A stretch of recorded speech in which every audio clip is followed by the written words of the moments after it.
प्रकार भयभीत क्यों रहती हो? हम तो तुम्हारे हितैषी हैं, तुम्हारे हितों के बारे में सोचना हमारा परम कर्तव्य है। पर तुम्हारा इस प्रकार पृथ्वी पर सोना, निरंतर चिंता करते रहना, मेरे वस्त्र पहनना तुम जैसी स्त्री को शोभा नहीं देता। अरे तुम्हारे लिए तो हमारे महलों में दिव्य आभूषण, सोना, चांदी, हीरे, जवाहरात, इस संसार के संपूर्ण सुख तुम्हारे आगे हाथ बांधे खड़े हुए हैं। यदि तुम महलों में पहुंच जाओगी तो रानी मंदोदरी तो हमारी सहस्त्र रानियां दासी बनकर तुम्हारे आगे सेवा में तत्पर खड़ी रहेंगी। हे सीते, एक बार प्रेम दृष्टि से मेरी ओर देखो सीते। कांची की कृपा दृष्टि की तो सिर्फ धनबाद तोड़ा होता, बल था उसी शानवर में मुझसे नाता जोड़ा होता। तू योगदानी छोड़ता है, हर कर लाया है अबला को, छल बल अब भी दिखलाता है, समझता ही नहीं सत्यता को।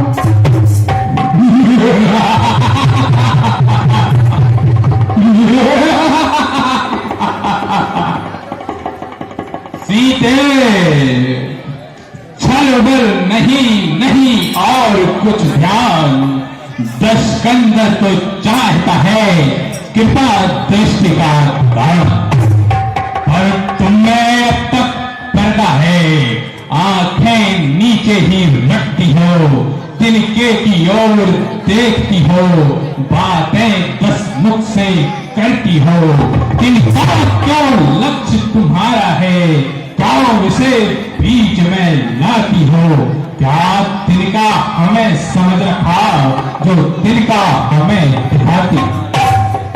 जिन चरणों की दासी है तिनका है तिनका दास सदा, यह मन है जिनके पास सदा, तिनका भी तिनके के पास सदा।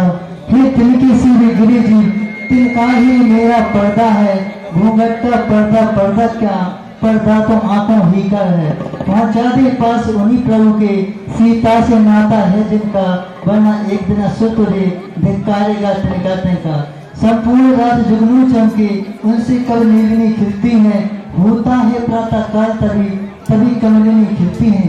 ये आंखें अगर कमलिनी हैं तो इनके प्रिय रघुबर हैं, तो जुगनू से भी घटकर है, वे सूरज से भी बढ़कर है। सीते, अब तक कर जोड़ नम्रता से हमने तुमको समझाया है, पर तूने जब जब आया मैं अपमानित कर ठुकराया है। अब अंतिम बार कह रहा हूं, यदि नहीं मुझे अपनाएगी तो यह तलवार एक क्षण में यमपुरी तुझे पहुंचा। ये काले पावन रजनीचर क्यों पशु बल कर इतराता है, पिंजरे में फंसी सिंगनी को नंगी तलवार दिखाता है। ये तलवार मेरे सत को यह सत्य से काट नहीं सकती, मेरा पावन पवित्र लोहो ये पतिता चाट नहीं सकती। सतबंदी का तो सत सदा सबके सत्वान पर रहता है। सीधे बस पहुंच हुआ उन दर्जन भटकते वनवासियों की शक्तियों का बखान। अरे तुमने हमारी शक्तियों को नहीं पहचाना, हम प्रेम बस तुमसे मीठी बातें करते हैं तो तुम हमें नरम समझकर हमारी शक्तियों को नहीं पहचानती। अरे अरे प्रकृति मात हिला दे तो सूर्य और चंद्रमा अपने अपने स्थानों पर हमारे भय से ठहर कर रह जाते हैं। अरे हमारे चलने मात से पृथ्वी ऐसे डोलती है जैसे किसी नाव पर कोई हाथी सवार हो गया हो। अरे अरे हमारी गर्जना से हिमालय तक डगमगाने लगता है। अरे सीते, तुम उस रावण का तिरस्कार कर रही हो। आकाश आकाश और पाताल व पृथ्वी में ऐसा कोई नहीं जो लंकेश रावण का सामना कर सके। हमारे आगे देव, दानव, इंद्र, यहाँ तक कि संपूर्ण देवता व सभी नवग्रह भी हाथ बांधे हमारे आदेश की प्रतीक्षा में खड़े रहते हैं। तुम हमारा तिरस्कार कर रही हो।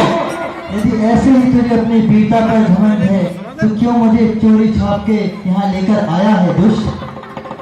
सीते, बस पहुंच हुआ, बस पहुंच हुआ। इस प्रकार अपमान इस संसार में किसने अपनी मां को किस मां ने अपने लाल को पिला दिया जो लंकेश का अपमान कर सके। इस अपमान का बस एक ही बदला है, वो है इस चंद्रहास खड़ग से तेरा वध का जुर्म। हे स्वामी, ये आपके तलवार नारी पर उठाना शोभा नहीं देती है। स्वामी मंदोदरी, कहिए स्वामी, मैं ही सीता को समझाने में प्राणनाथ। तुम्हारा विचार उत्तम है, हम इसकी सराहना करते हैं। सीते, आज तक तुझे मंदोरानी मंदोदरी के कहने पर हमने छोड़ दिया, परंतु तुझे हम 2 मास का समय देते हैं। यदि इस अवधि में तूने हमें नहीं अपनाया तो यह तलवार तेरे टुकड़े टुकड़े कर देगी। और निशाचरों, सीता को इतना कष्ट दो इसकी सारी अकल निकल जाए और यह रास्ते पर आ जाए। जी महाराज, आपकी आज्ञा का पालन होगा। हम लोग सीता को इतना प्रताड़ित करेंगे कि हाहाकार करके आपके पास चले जाएंगे महाराज। बहुत अच्छे, हमें यही आशा